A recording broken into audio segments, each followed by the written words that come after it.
Dans les deux vidéos précédentes, on avait commencé par voir la structure générale de l'application avec les différents packages qui représentaient les différentes couches.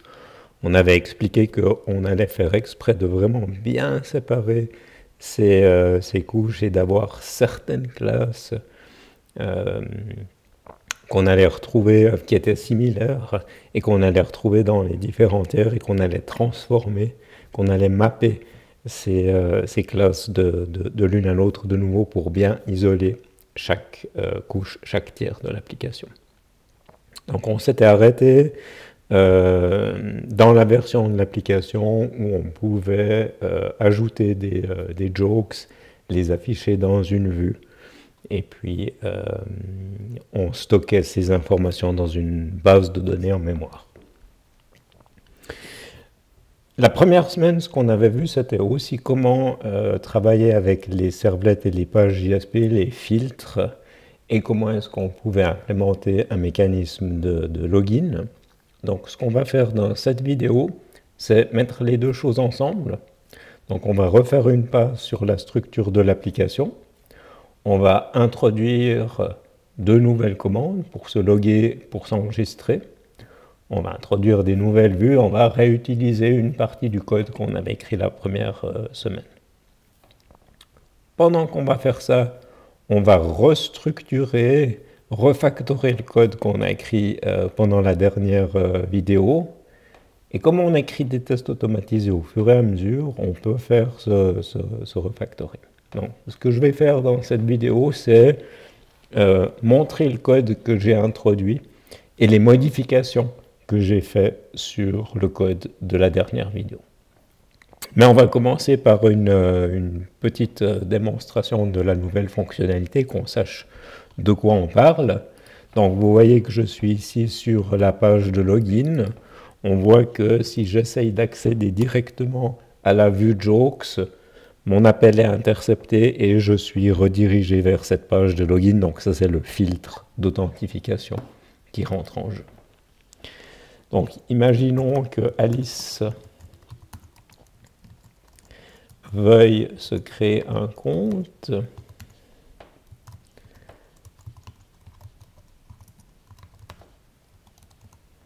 Si elle s'enregistre ici, on peut sauvegarder et on retrouve une vue qu'on avait à la dernière vidéo. Il y a une petite différence, c'est qu'on a rajouté ici cette en-tête où on affiche l'utilisateur courant. Les jokes, c'est comme la même chose. Et puis pour le moment, on n'a pas encore lié le joke à son auteur et on n'affiche pas cette information dans la liste.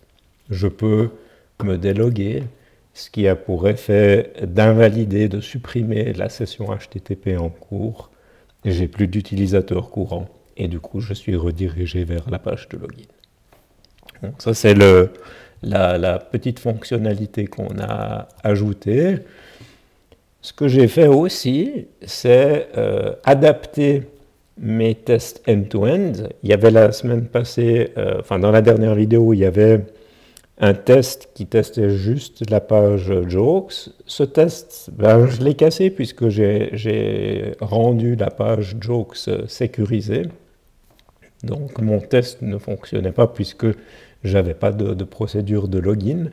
Et donc ce que j'ai fait, c'est que j'ai introduit un premier test ici qui vérifie que si j'essaye d'accéder à Jokes, en réalité j'arrive sur la page de login.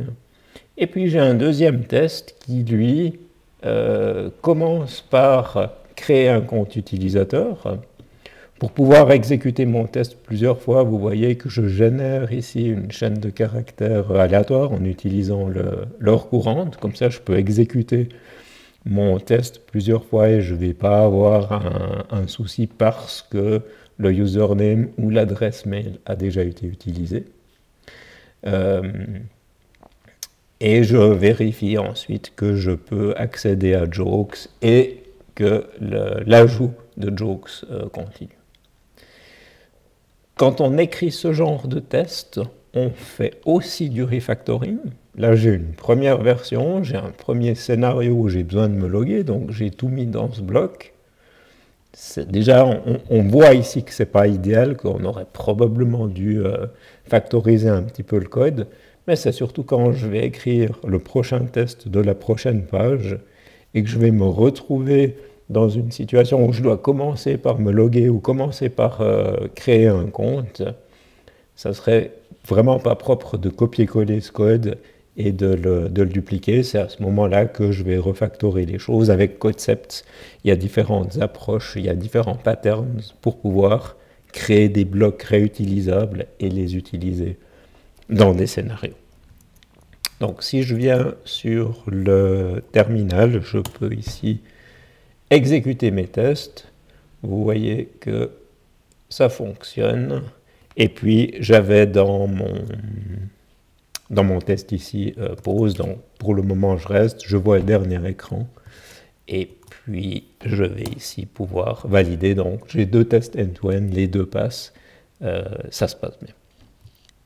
On va passer maintenant dans IntelliJ. Puisqu'on est sur les tests, ben vous voyez que j'ai mes tests ici, j'ai 22 tests automatisés qui tournent, et puis quelque chose que vous n'avez peut-être pas l'habitude d'utiliser, vous pouvez ici exécuter les tests avec la mesure de la couverture. Donc en gros, vous allez exécuter vos tests, et l'environnement va mesurer toutes les classes et toutes les méthodes qui sont visitées par l'exécution des tests. Et donc, ça vous donne une idée de quelle partie du code vous avez testé. Donc, on doit viser d'aller évidemment vers la valeur la plus haute, mais c'est une métrique qu'il faut relativiser, avoir 100% de couverture. Si vous ne faites pas des assertions, si vous ne faites pas des vérifications, ça ne sert à rien. Donc, le but, ce n'est pas seulement de visiter le code, mais c'est aussi après de faire des validations. Si j'ai fait ça, alors je devrais observer ça ou ça dans l'état du système. Donc, si on regarde rapidement, pour le moment, je ne suis pas satisfait. Il y a des choses que je vais devoir améliorer.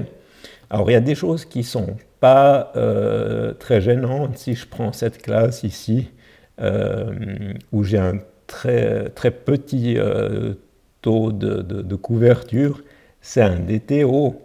Donc, c'est vraiment une classe qui ne contient que des données. Il n'y a pas de comportement. Donc, ça, c'est pas grave si ce code-là n'est pas testé. Puis c'est aussi très facile de faire un test pour faire remonter cette valeur. Mais ça, finalement, après, ça n'a pas un impact énorme. Ce qui est important, c'est quand on teste des façades, c'est quand on va tester les repositories. Si je descends dans la partie infrastructure, vous voyez cette partie ici, là, il peut se passer des choses, assez délicates. On peut vraiment avoir des bugs. Donc là, si vous avez des taux élevés, c'est important, ça a particulièrement de la valeur. Mais donc ça, c'est quelque chose qu'il faut prendre l'habitude de faire.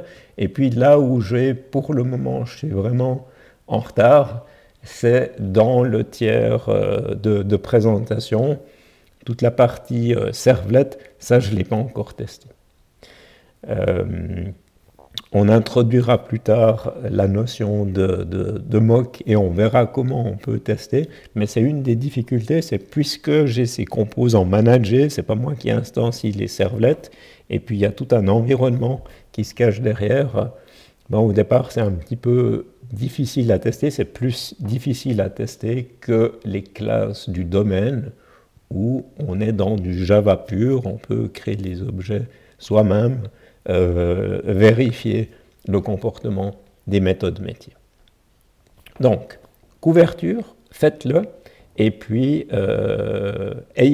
apprenez à avoir cette discipline de maintenir le taux de couverture et de le faire évoluer dans la bonne direction. Ce que IntelliJ vous donne aussi, vous voyez en rouge, vous avez les lignes qui ne sont pas couvertes par les tests. Et du coup, si vous voyez que vous êtes dans une méthode critique avec de la logique, avec des tests, des conditions, des boucles, ah, ça c'est certainement quelque chose que vous voulez améliorer en créant des nouveaux tests automatisés. Alors, on va maintenant regarder la différence de code, ce que j'ai ajouté et ce que j'ai modifié par rapport à la dernière version. Et on va commencer par la partie infrastructure. Donc, ce qu'on appelle infrastructure, ça inclut notamment vraiment la persistance des données. Ce qu'on avait vu, c'est que dans les architectures de référence, dans le domaine, on va définir une interface. Donc, on va définir l'interface de nos repositories. Si je viens ici, on avait vu la dernière fois le joke repository. J'ai introduit ici une personne repository avec un finder. Et puis après, c'est dans la partie infrastructure qu'on va trouver l'implémentation pour une technologie de stockage particulière. Pour le moment, on travaille en mémoire, mais je considère que c'est une technologie de stockage.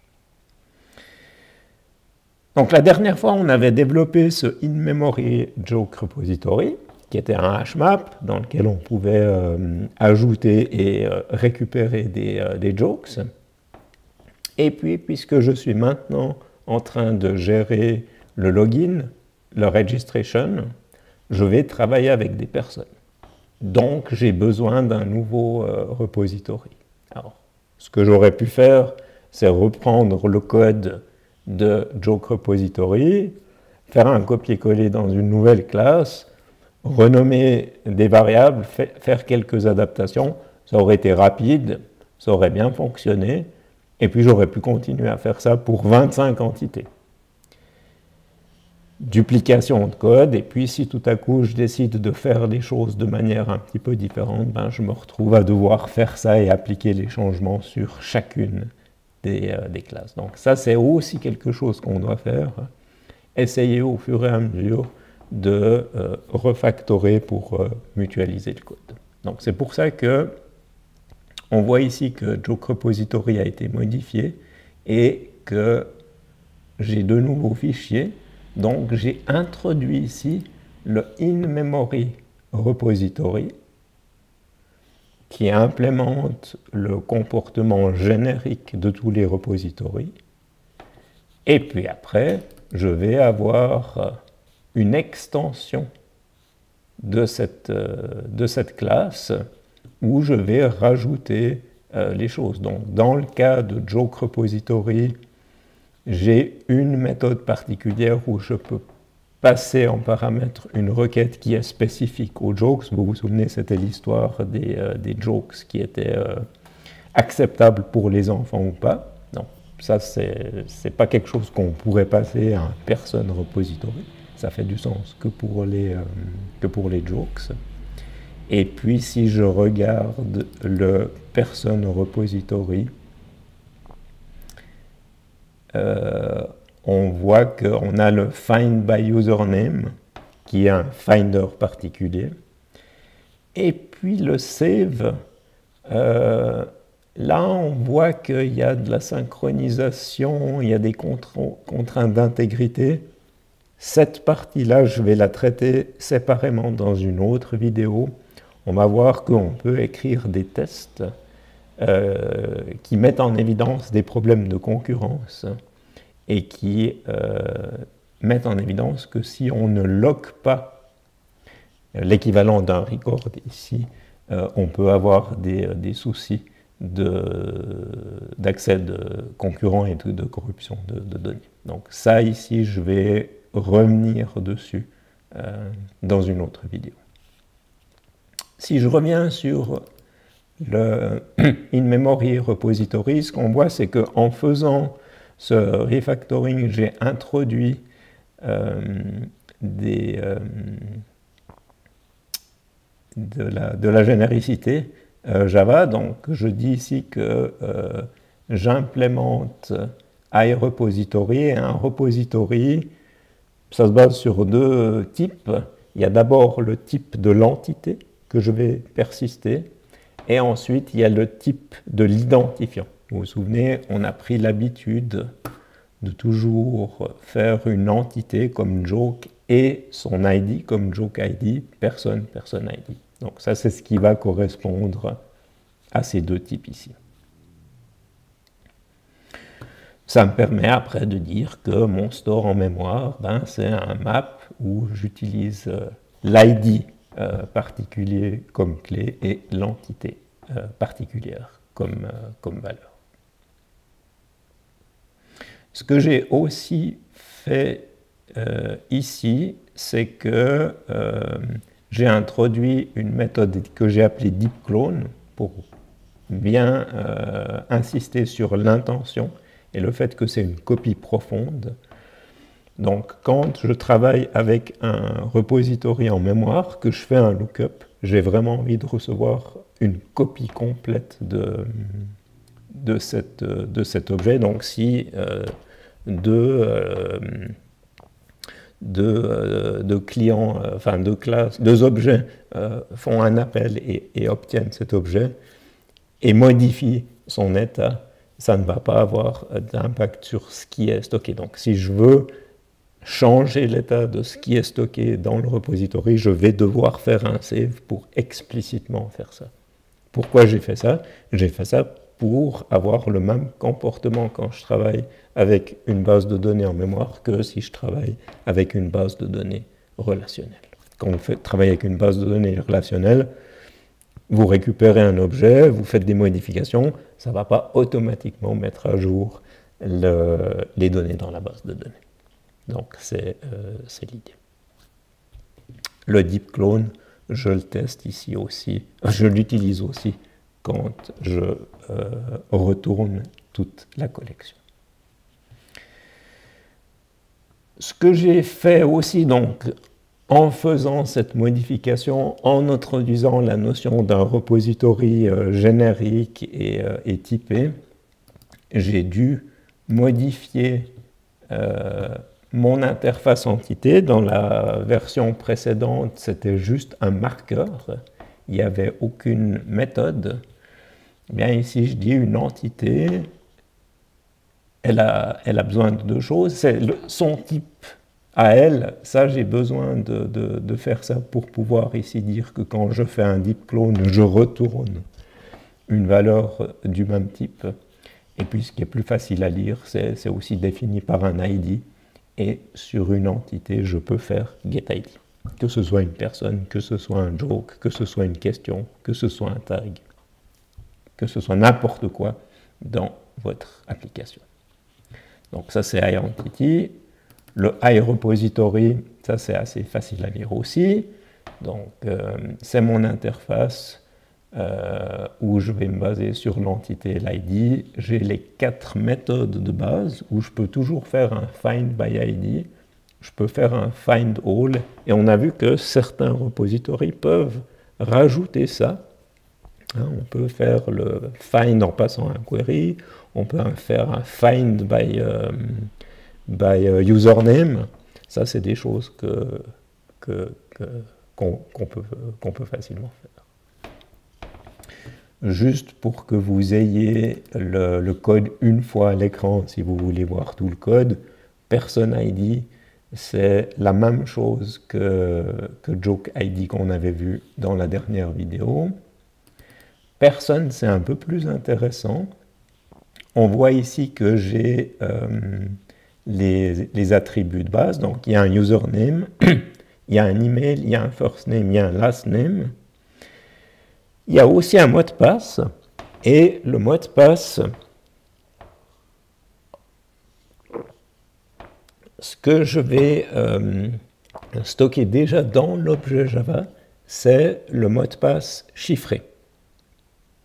Alors, je l'exclus de la du calcul de hashcode parce que si j'ai deux objets, même si ce qui m'intéresse quand je vais comparer l'égalité entre deux objets, j'ai pas envie de considérer le mot de passe, j'ai envie de me baser seulement sur ces éléments. Donc ça, c'est une annotation Lombok qui est utilisée pour générer les equals et les hashcodes.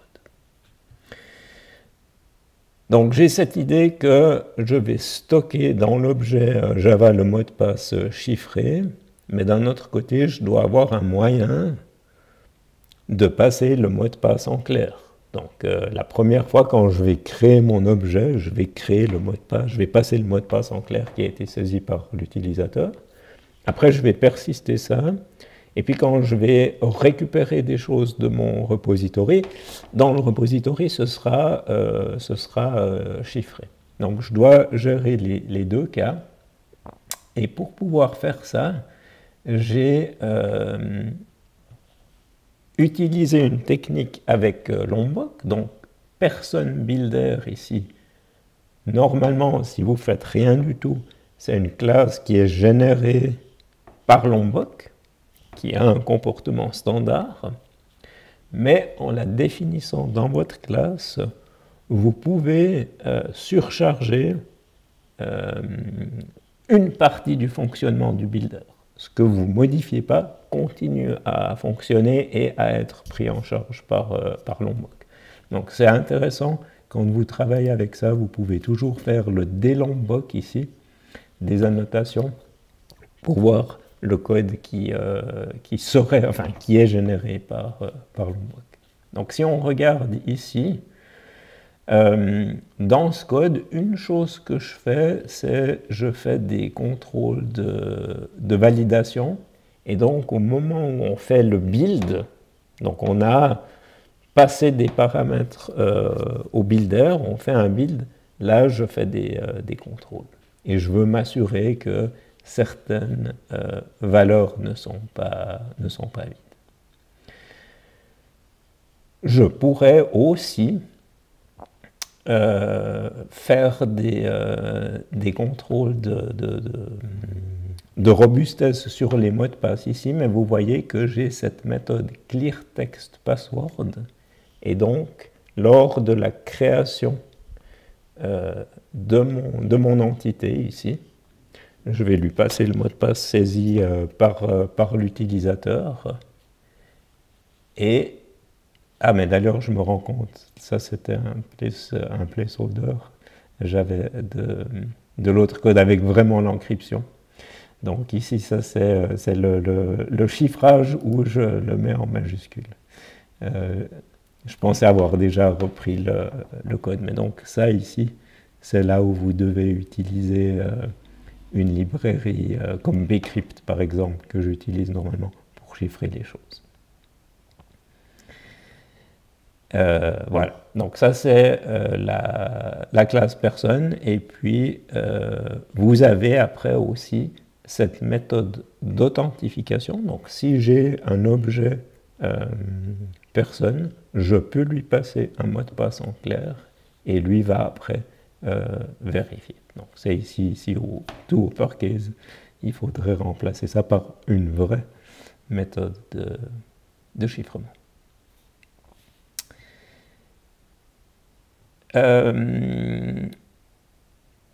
Étape suivante, c'est donc, là on s'écarte du domaine, et on arrive sur la couche application, donc c'est là où on expose nos use cases. On avait vu la notion de façade, où dans la façade, je vais dire, ben voilà, ça c'est les use cases qu'on peut faire sur différentes parties du domaine, toujours avec cette idée qu'on va, dans certains cas, envoyer une commande, parce qu'on fait une tâche et on veut changer l'état du système. Et dans certains cas, on va faire des requêtes, on va envoyer des queries, parce qu'on veut obtenir une vue sur une partie du système.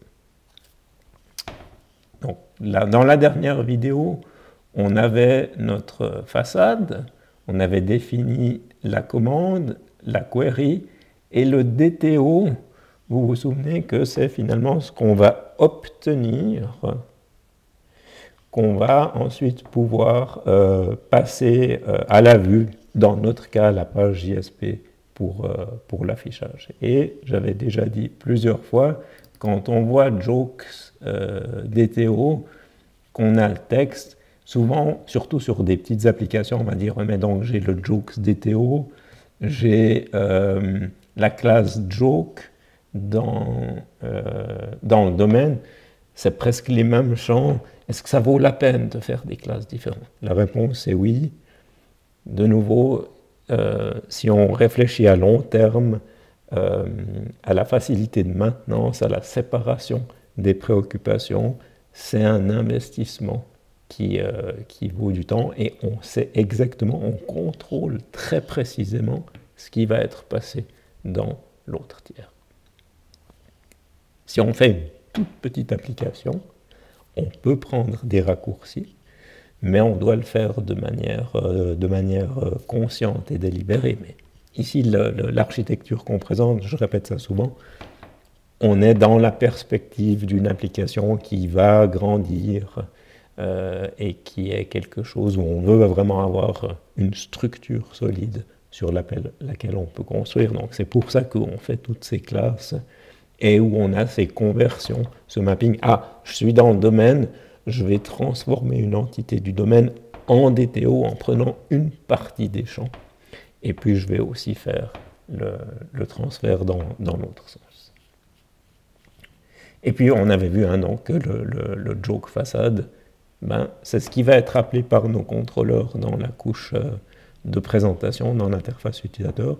Je peux envoyer des commandes et je peux demander à obtenir des vues. On voit ici que j'ai rajouté un pactage que j'ai appelé Identity Management, parce que je gère des identités. C'est la création des comptes, c'est le login. J'avais une première version où toutes ces classes rouges ici, elles étaient au même niveau.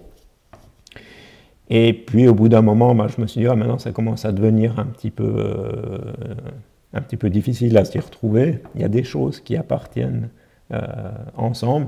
Et du coup, j'ai introduit ici un niveau supplémentaire. Il y a ce qui est utilisé pour l'authentification. Il y a ce qui est utilisé pour le login. Pour le moment, c'est que des commandes. Je n'ai pas une page qui affiche la liste des utilisateurs enregistrés. Donc, je n'ai pas l'équivalent d'un joke square ici. C'est vraiment que des commandes. J'en ai deux. Donc, le register commande, je vais finalement passer ce qui est saisi par l'utilisateur au moment de la création d'un compte. Il y a un username, un first name, un last name, un email et un mot de passe en clair. Je définis aussi une exception, parce que quand on s'enregistre, il peut y avoir quelque chose qui se passe mal, le username est déjà pris, le mot de passe n'est pas assez fort, le mail n'est pas unique. Donc il y a différents problèmes qui peuvent se passer, et ces problèmes-là sont des problèmes qui sont dus à l'utilisateur. Et l'utilisateur peut faire quelque chose pour remédier au problème, ce n'est pas un problème technique. Donc c'est un cas qu'on peut prédire à l'avance, on peut remonter l'information à l'utilisateur et lui proposer un chemin alternatif en lui disant par exemple choisis un autre username. Si je regarde l'authentification, là la commande elle est plus courte, j'ai un nom d'utilisateur et un mot de passe en clair. Même chose, l'authentification peut échouer. Et puis ce que j'ai fait ici, c'est que j'ai fait un DTO. Certaines fois, quand vous avez une commande et quand vous êtes sur la façade, je vais peut-être ouvrir la façade ici.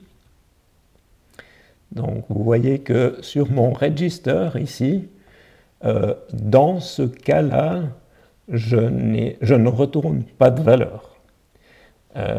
Ce qui peut se passer, c'est que je lève une exception.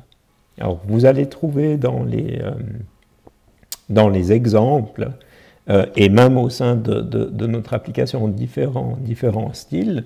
Dans certains cas, vous allez retourner un code de statut pour dire que tout s'est bien passé ou pas. Quelque chose qui est assez intéressant, mais dont on parlera plus tard, on peut retourner ce qu'on appelle des événements du domaine, une liste d'événements du domaine. C'est un petit peu les effets de bord qui se sont produits lors du traitement de la commande. Et puis, ce que j'ai fait ici, c'est que je passe une commande. Dans ce cas-là, je la traite de manière synchrone. Et puisque je la traite de manière synchrone, je peux directement renvoyer une réponse. Il y a certaines commandes qu'on traite de manière asynchrone, donc on poste la commande, elle rentre dans une chaîne de traitement, elle va être traitée plus tard, elle est mise dans une file d'attente, et du coup, la façade ne peut pas tout de suite donner une réponse. Mais dans le cas de l'authentification, je peux répondre, et du coup, ce que je retourne ici, c'est ce current user DTO, donc c'est de nouveau un objet qui va contenir des données, c'est une partie des attributs de mon entité personne dans le domaine, mais vous voyez ici, on a déjà un exemple où ça vaut la peine de faire le travail, c'est que dans le DTO, je ne vais surtout pas mettre le mot de passe. Et donc, en faisant ça, j'évite de leaker le mot de passe qui arriverait dans le servlet, qui serait à disposition de la JSP. Alors après, on va dire, le développeur de la page JSP, il est censé connaître son boulot et pas afficher le mot de passe dans la page, sauf que des erreurs surviennent. On a des fois du code qui va itérer sur toutes les propriétés et les afficher. Donc c'est assez facile d'avoir ces informations sensibles qui s'échappent. Donc, en faisant ce DTO ici, je contrôle vraiment très précisément en disant, ben voilà, quand je parle au domaine, j'ai exécuté cette commande, maintenant j'ai une valeur de résultat bien délimitée, et ça je peux le donner en toute confiance au tiers de présentation. Donc là, on a fait le tour de l'application, on a fait le tour du domaine, on a fait le tour de l'implémentation des repositories, et du coup, il nous manque qu'une partie qui est le tiers de présentation, et du coup, là, on va retrouver des choses qu'on avait vues la première semaine avec le filtre d'authentification et l'implémentation du contrôle de sécurité. Donc, j'ai regroupé ici mes choses. Là, la manière dont je regroupe les choses, c'est par page. Donc, j'ai une page qui affiche les jokes et qui permet de les ajouter. J'ai une page de login registration, hein, c'est cette page avec les deux formulaires. Et quand je suis sur cette page, je peux envoyer deux commandes. Donc, si on regarde, on voit que j'ai ici adopté une convention où j'ai appelé le login page endpoint. Donc ça, c'est le endpoint. Un endpoint, c'est quelque chose qui peut traiter une requête HTTP.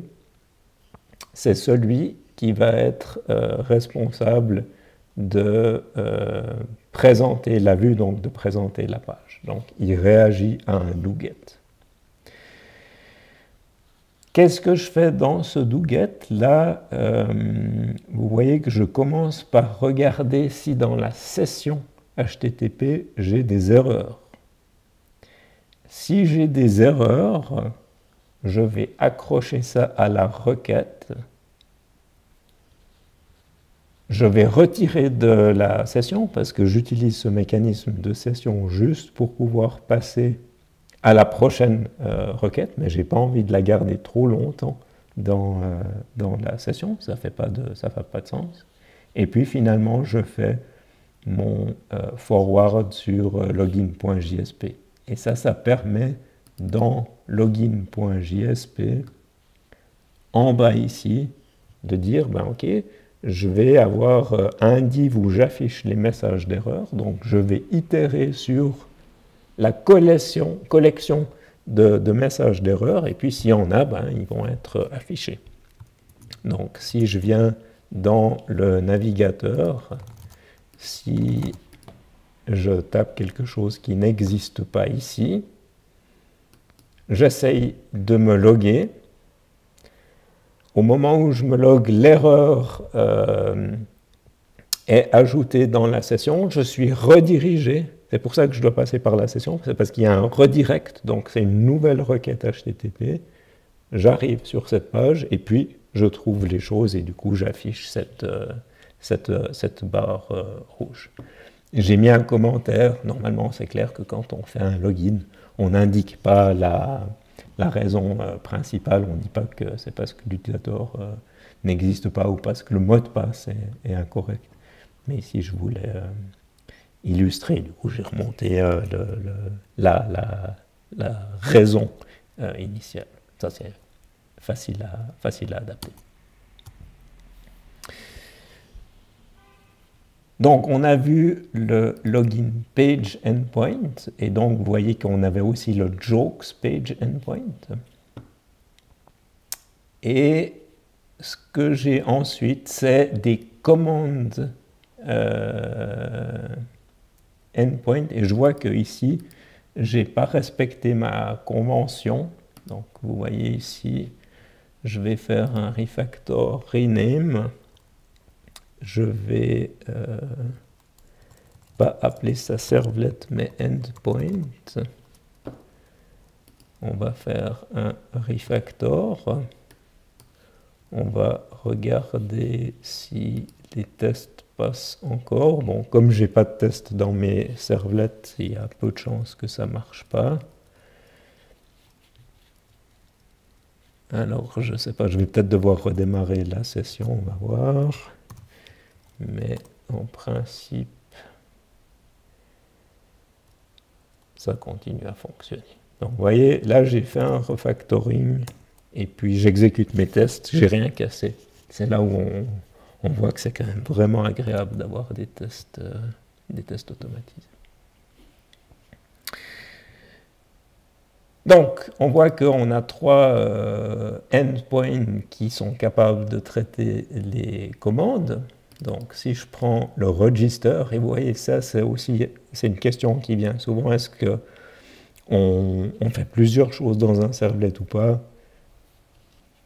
Personnellement, je trouve que c'est plus agréable de travailler avec des classes, avec des méthodes qui sont petites, qui sont courtes, qui font une chose. Et du coup, ici, chaque servlet traite une commande. Et il réagit qu'à une seule méthode. Ici, c'est post. Les commandes réagissent toujours à post. Les vues réagissent toujours à get. Donc, on voit que quand on fait un new post, d'abord, puisque c'est un nouvel essai, j'efface les erreurs qui seraient en session. Je vais créer mon objet register commande, et c'est là où je fais de nouveau un mapping. Je reçois des paramètres dans la requête HTTP. Il ne faudrait surtout pas passer la requête HTTP à la façade, parce que là, on rendrait vraiment très très flou la séparation entre les tiers. Et donc, je fais l'effort de dire, OK, j'ai des paramètres, j'ai un moyen technique de les récupérer. Je fais ma commande, je la construis et ensuite, je l'envoie à la façade. S'il y a une exception, je vais l'afficher. Et s'il n'y a pas d'exception, ben, finalement, quand j'ai fait l'enregistrement, je peux continuer la procédure de login qui, après, elle va m'amener au bon endroit. Donc ça c'est le register. Ah oui, ce que je voulais dire aussi, c'est que donc, ce petit effort que je fais, finalement, si tout à coup on imagine qu'on a un autre canal, par exemple, j'ai des mails qui peuvent arriver dans une mailbox, et puis j'ai un moyen de poler, de lire ces messages, et c'est des messages qui contiennent des données structurées, ben, je pourrais avoir un composant qui, chaque fois qu'il y a un message arrive, crée une commande avec ces données username, first name, last name qui sont cette fois-là envoyées dans un mail au lieu d'être envoyées dans une requête HTTP.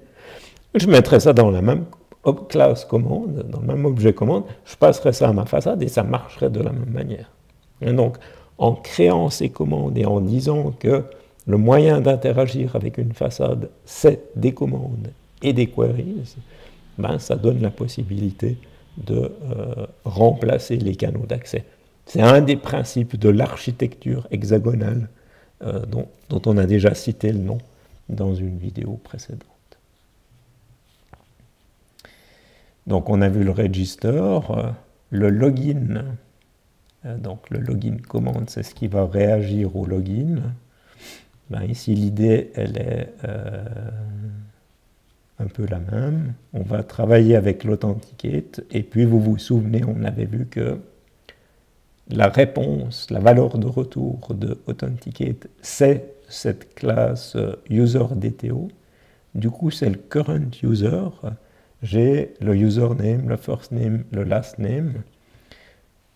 Je le mets en session, et du coup, ça veut dire que dans mon en-tête JSP ici, je peux y faire référence. Quand on utilise le langage d'expression, on peut être spécifique et dire tu vas trouver cette valeur dans le scope requête, ou dans le scope session, ou dans le scope application.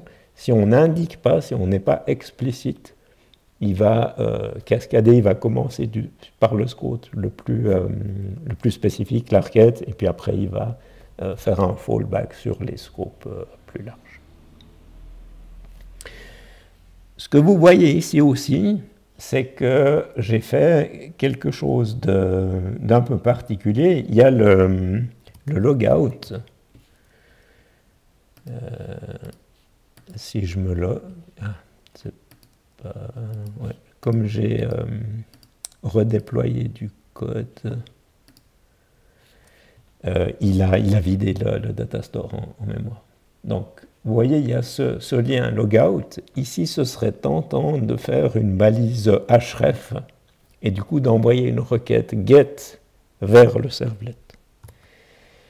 Alors là aussi, j'ai voulu faire les choses un peu différemment pour être très cohérent et homogène dans la façon dont je fais les choses. Quand on fait un logout, c'est vraiment envoyer une commande. Donc j'avais envie de réagir à un do post. Si mon logout command endpoint, il réagit à un do post. Mais du coup, ça veut dire que quand je suis dans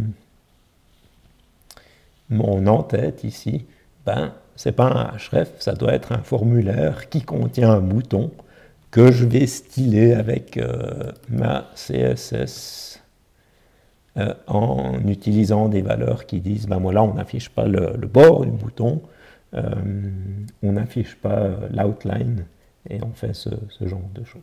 Alors, est-ce que ça vaut la peine de faire ça ou pas? Le but ici, c'est vraiment d'avoir des patterns et des façons de coder qui soient le plus homogènes possible. Donc, oui, ça vaut la peine.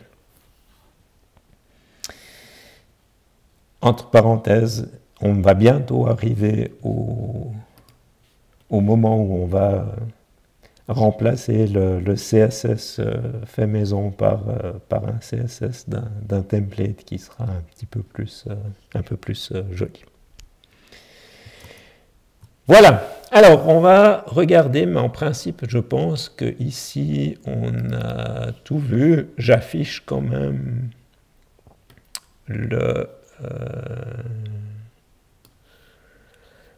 le filtre qu'on avait déjà vu avant, mais comme ça vous l'avez aussi dans la vidéo. Donc, vous vous souvenez, on a certaines ressources qui sont publiques et d'autres ressources qui sont protégées. Donc, ça veut dire qu'on doit s'être logué pour y accéder.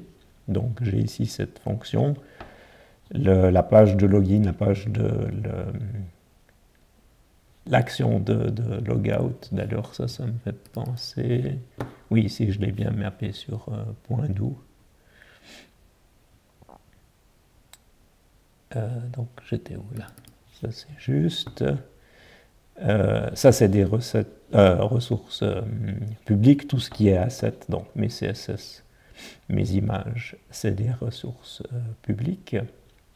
Et donc, ce que je fais, c'est que je vais regarder si c'est une ressource publique. Je continue ma chaîne de filtres. J'oublie pas le return ici pour pas avoir d'erreur parce que l'exécution continuerait ici.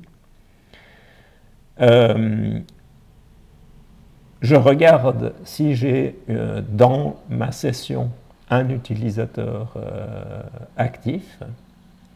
Sinon, je dois retourner vers je dois envoyer l'utilisateur vers la page de login. Et puis, vous vous souvenez que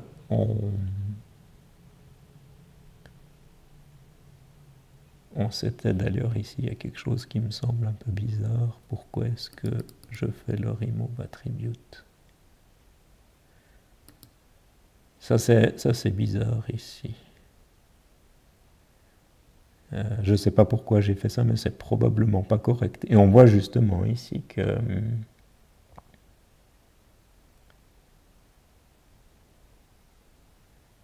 c'est étonnant parce que il me semble que le code fonctionne quand même. On va tester ça tout de suite. Donc, si je me délogue, si j'essaye d'accéder à Jokes,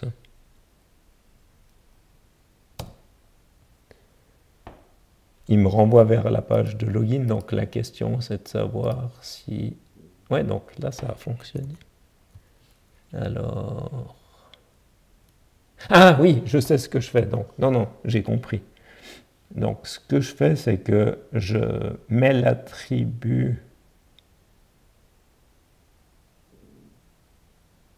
Non, mais c'est la première ligne qui sert à rien. C'est cette première ligne. Je sais pas. Il faut que je relise. Là, il y a quelque chose de bizarre, puisqu'on fait un set attribute et on fait un remove attribute directement. Donc, ça, il va falloir que j'analyse. Mais on a vu que le comportement est correct. Il me redirige bien vers la target. Mais du coup, c'est ce set attribute qui est un petit peu bizarre. Je fais ici le send redirect.